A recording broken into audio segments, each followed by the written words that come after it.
ନମସ୍କାର ଦର୍ଶକ ବନ୍ଧୁ, ଆଉ ଏକ ନୂତନ ଅଧ୍ୟାୟକୁ ଆପଣମାନଙ୍କୁ ସ୍ୱାଗତ। ଜ୍ୟୋତ୍ସ୍ନା ମ୍ୟାଡାମ ଆମର ପୁରା ରେଡି ହେଇକି ଆସି ବାଲକୋନିରେ ଠିଆ ହେଇଯାଇଛନ୍ତି। ନମସ୍କାର ଦର୍ଶକ ବନ୍ଧୁ, ଜୟ ଜଗନ୍ନାଥ।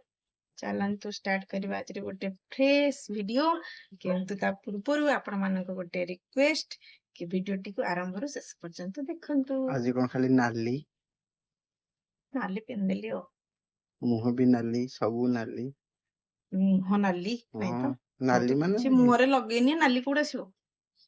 ମୁଣ୍ଡଟା କୁଣ୍ଡେଇଛି, ପାଉଡର ଟିକେ ଲଗେଇଛି, ପଣ୍ଡସ୍ ପାଉଡର ଟିକେ ଲଗେଇଛି, କିଛି ମେକଅପ୍ ନେଇନି, ଲିପଷ୍ଟିକ୍ ଫିପଷ୍ଟିକ୍ କିଛି ନାହିଁ, ଖାଲି କାଜଲ ଟିକେ ଲଗେଇଛି। ତମ ପାଇଁ କି ସେ ଲାଇଟ୍ ଫାଇଟ୍ ସବୁ ସେଟିଂ କରିବାକୁ ପଡିବ। ଏମିତି କେତେ ଦିନ ବନେଇବା ଫୋନ ଲାଇଟ୍ ରେ?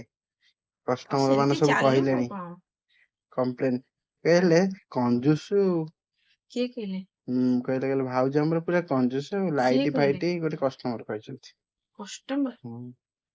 ଦର୍ଶକ ବନ୍ଧୁ ନାଇଁ କହିଛନ୍ତି? ନାଇଁ, ଦର୍ଶକ ନୁହଁ, ମୋ କ୍ଲାଏଣ୍ଟ କୋଉ କହିଛନ୍ତି? କହିଲେ ଭିଡିଓ ବନଉଛନ୍ତି ଏତେ କଞ୍ଜୁସ, ଗୋଟେ ଲାଇଟ୍ ଲଗଉନାହାନ୍ତି, ଲାଇଟ୍ ମାଇକ ଲଗେଇବା ପାଇଁ ଲଗଉନାହାନ୍ତି, କଣ ପଇସା ନାହିଁ ନା କଣ? ଅଡିଓ ଖାଲି ଚେଞ୍ଜ ଶୁଣା ଯାଉଛି, ଏମିତି କଣ ଭିଡିଓ ବନାନ୍ତି? ନାଇଁ, ଲାଇଟ୍ ଲଗେଇବା ପାଇଁ କଣ ପଇସା ନାହିଁ, କିନ୍ତୁ କହିଲେ ଜିରୋ ରୁ ହିରୋ ହବାକୁ ପଡିବ। ଶୁଣୁନ, କହିଲେ ଯଦି ଭିଡିଓ ବନେଇବାର ଅଛି ମତେ କହୁନାହାନ୍ତି, ମୁଁ କ୍ୟାମେରା ଲାଇଟ୍ ସବୁ ଧରିକି ଆସିକି ଭିଡିଓ ବନେଇଦେବି। ମୋବାଇଲ ଠିକ ଅଛି।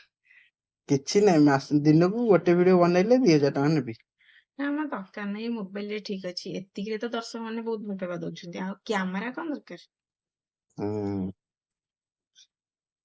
ଆଚ୍ଛା କହିଲ, କ୍ୟାମେରା ତା ନାଁ କାହିଁକି କ୍ୟାମେରା ହେଇଛି? କାହିଁକି ନା ତାଙ୍କର ଯୋଉ କ୍ୟାମେରା ଲେନ୍ସ ଟା ଯୋଉ ସେଇଟା ଟିକେ ହାଇ ଫାଇ, ଯେମିତି। ଆରେ ନା, ତା ନାଁ କାହିଁକି କ୍ୟାମେରା କହିଲ? କାହିଁକି ବଡ କ୍ୟାମେରା ମାନେ ତାର କିଛି ନୁହଁ, ସବୁ ତମର। ହଉ, ଆଜି ଗଛ ହଲୁନି, ପତ୍ର ହଲୁନି, କାଲି ହେଲେ ଟିକେ ଭଲ ଲାଗୁଥିଲା ସୁଲସୁଲ ପବନ। ପ୍ରଥମ ପ୍ରଶ୍ନ, ସେ ଓଡିଆ ଘରର ଏମିତି ଏକ ଆସନ ଯାହା କାଠରେ ତିଆରି। କାଠରେ ତିଆରି? ତାପରେ ଲୋକ ବସି ଭାତ ଖାଆନ୍ତି, ପଖାଳ ଖାଆନ୍ତି। ଫଳ ଖାଆନ୍ତି? ପଖାଳ ପଖାଳ। ହଁ। କହିପାରିବ ସେ ଆସନ ନା? ସେ ଆସନ ନା ମୁଁ ଜାଣିନି, କିନ୍ତୁ ଜାଣିଛି ସେଟା ପୂର୍ବ କାଳରେ ସେମିତି ବସିକି ଖାଉଥିଲେ। ଆସନ ଏବେ ଆଉ କାଠରେ ନାହିଁ। ତିଆରି ନାହିଁ, ହଁ, କିଏ କାଠରେ କହିଲା? ପିଢା ଭଳିଆ ବା, ପୁରା ବଡଟେ ତିଆରି, ସେ ଆଗରେ ଗୋଟେ ପିଢା ଆରେ ପଡିଥିବ। ନାଇଁ, ପିଢା, ଆନ୍ସର ପିଢା। ପିଢା? ହଁ ପିଢା? ହଁ, ଆସନ ପରା କାଠରେ ତିଆରି, ଆଉ ପିଢା ଭଳିଆ କଣ? ସେ ତ ପିଢା ଭଳିଆ, ଆଉ ତାକୁ କଣ ପିଢା କହନ୍ତି କି କଣ କହନ୍ତି? ଆମର ତ ନର୍ମାଲି ଏମିତି ପିଢା ଯୋଉ ପିଢାରେ ତିଆରି ହୁଏ। ବସିକି ଖାଆନ୍ତିନି? ନାଇଁ, ନର୍ମାଲି ଆମର ଯୋଉ ପିଢା ତିଆରି ହୁଏ, ଜାଣିଛି ମୁଁ ତାକୁ ପିଢା, କିନ୍ତୁ ତାକୁ କଣ କହନ୍ତି ମୁଁ ଜାଣିନି, ସେଇଥିପାଇଁ କହିଲି।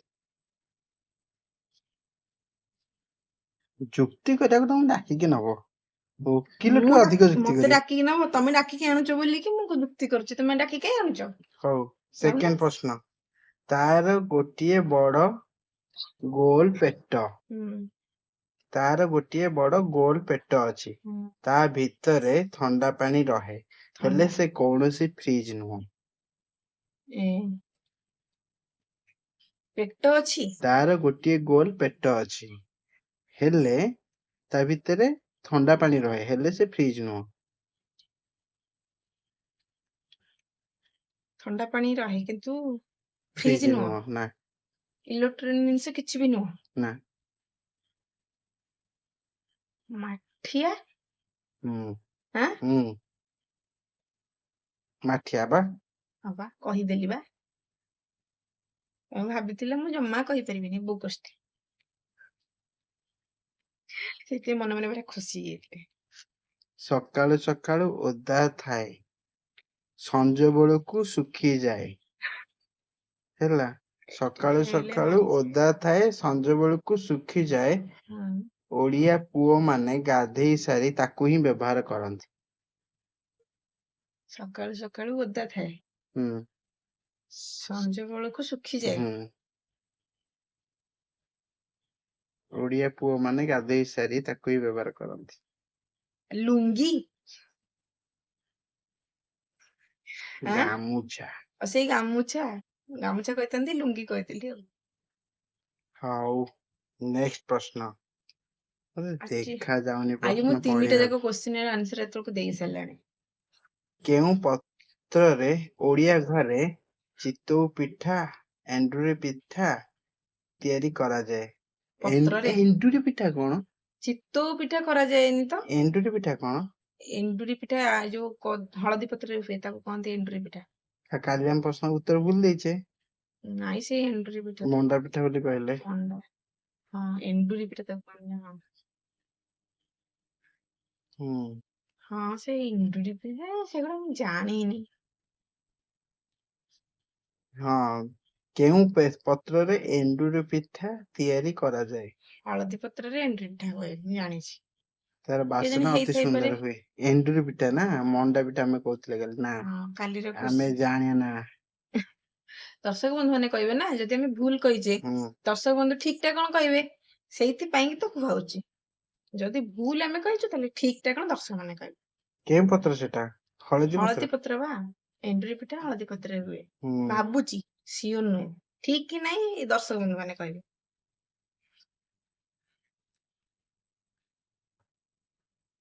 ଏମିତି ଏକ ବାସନ ଯେଉଁଥିରେ ପଖାଳ ରଖିଲେ ସେ ପଖାଳକୁ ଅଧିକ ସମୟ ଥଣ୍ଡା ରଖେ।